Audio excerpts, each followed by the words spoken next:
Hello students, let us move on to the next question. Diborane, that is B2H6, reacts independently with O2 and H2O to produce respectively. So basically we have to run in these reactions, yes, and find out as to what would be the products. So as suggested in the question, it's B2H6 which would be reacting independently with O2 and H2O. In short, we will be framing up two reactions. Okay. So one is going to be B2H6 with O2. Yes. And the other reaction would be B2H6 with H2O. Okay, fine. So B2H6 with O2. So that basically gives us the formation of boron oxide. So that is B2O3. In fact, it is called as boric anhydride. Okay. What is it? Boric anhydride. Of course, the byproduct is going to be water. Okay. And B2H6 with water. So that gives us the formation of the popularly known H3BO3 molecule, which is nothing but orthoboric acid, or you could simply call it as boric acid. Yes. So basically you can write boric acid as BOH thrice also. Okay, fine. So these are the two reactions and these are the two products which are formed in this case. And let us choose which of them are they. It's reflecting in option number 1. So I hope the reactions are pretty clear, as well as the products in option 1 are also matching up. I hope you understood the explanation. Thank you.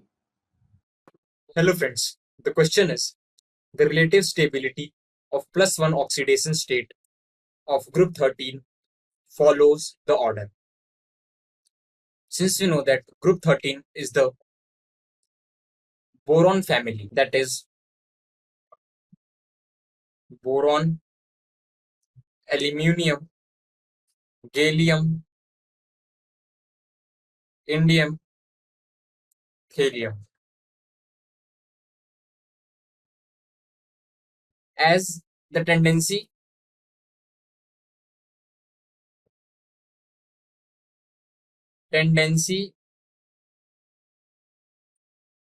to show +3 oxidation state decreases down the group.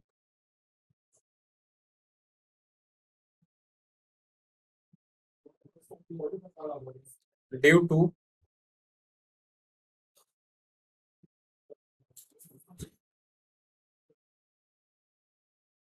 inert pair effect. Inert pair effect is the phenomenon in which outer cell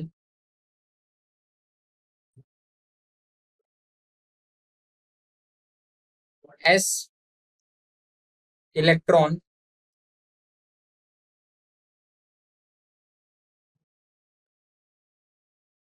penetrate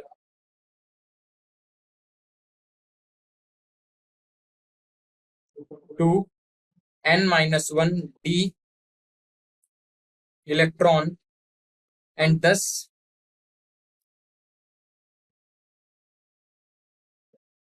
become closer to nucleus and are more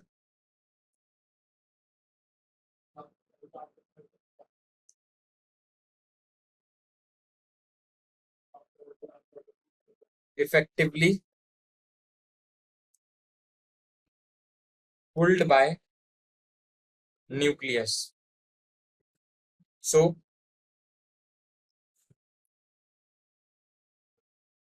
tendency to show +1 oxidation state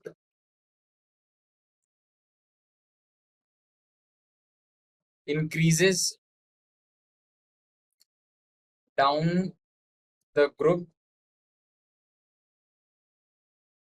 due to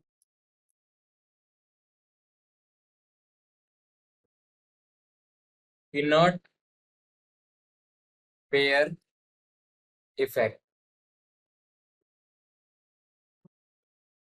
So, according to the group, aluminium will have the least tendency to show +1 oxidation state, then gallium, then indium, and then thallium. As due to the inert pair effect, the tendency to show +1 oxidation state increases down the group.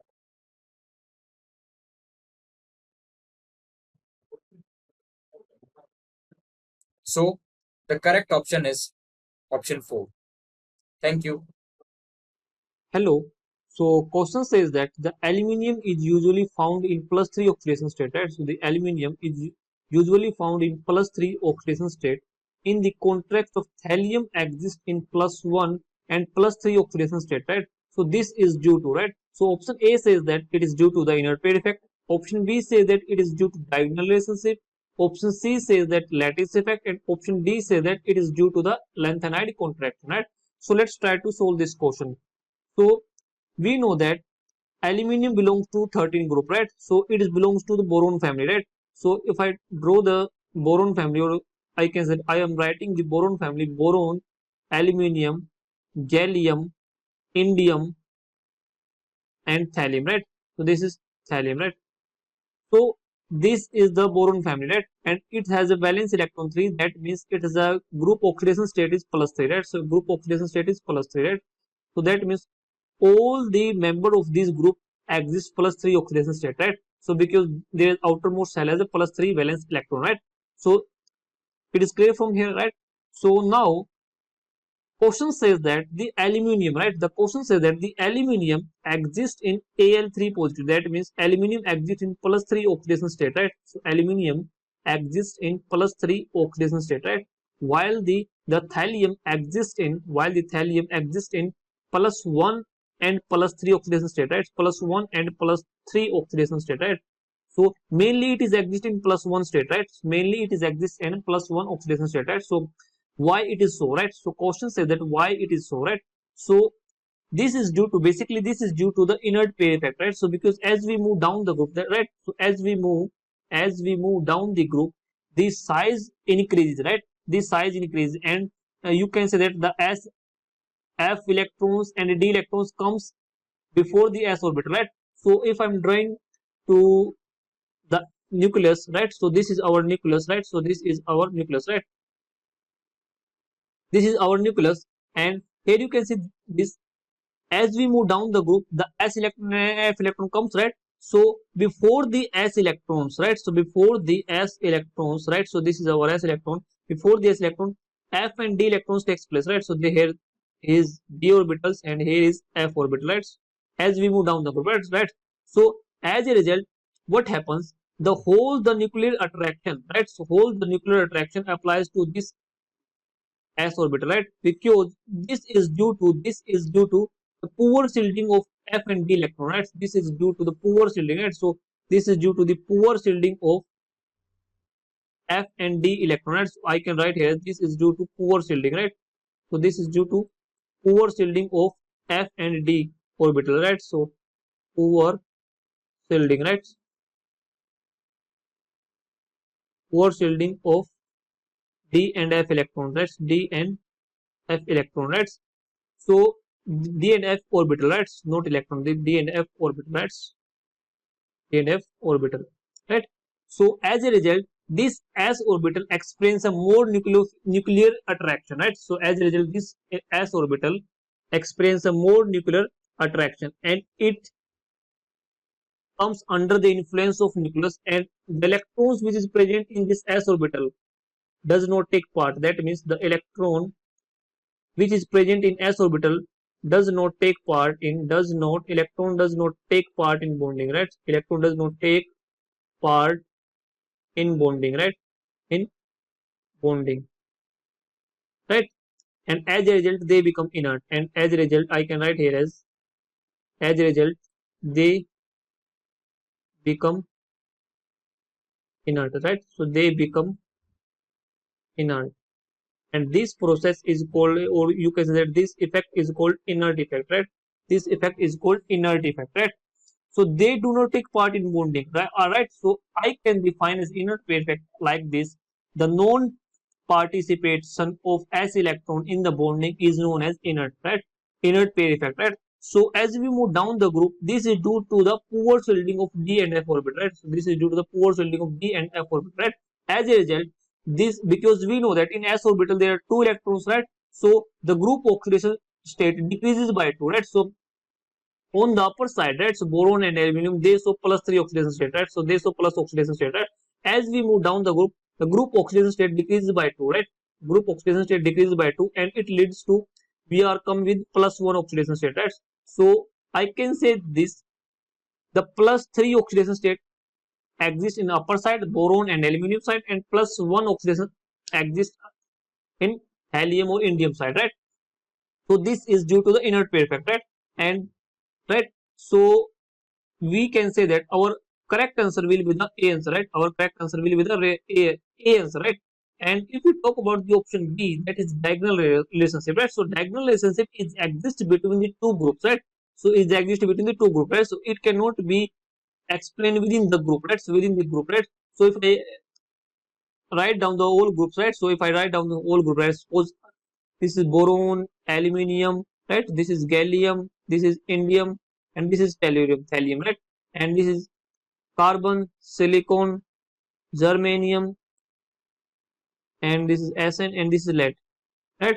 So there is a diagonal relationship. This is diagonal relationship, right? So diagonal relationship exists between the group, right? It does not exist within the group, right? So this cannot be the answer, right? So this cannot be, because aluminium and thallium exist in the same group, right? So this cannot be the answer, right? So it is a wrong answer. And lattice effect is also wrong answer, because lattice effect is that as we move down the group, the size increases, right? So size increases and lattice energy also decreases, right? So lattice energy increases when the charge on the ions increase, right? So but we see that here the charge is decreasing, right? So this cannot be the right answer. And lengthened contraction found in d and f electrons, right? D and f block elements, right? So this can, because and gallium and aluminium and thallium found in p block element, right? So this cannot be the right answer, lengthened contraction, right?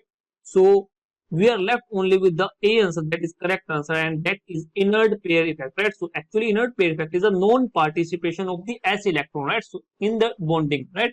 So that's why they exist, the, or you can say they show the oxidation state of -2 oxidation state, right? So of their common group oxidation state. For example, if a group has an oxidation state of +3, right? So as we move down the group, the lower group elements, right? So as we move down the group, the lower element will show the oxidation state -2, right? So group oxidation state -2 will become the oxidation state of that element, right? So for example, here the group oxidation state is +3, right?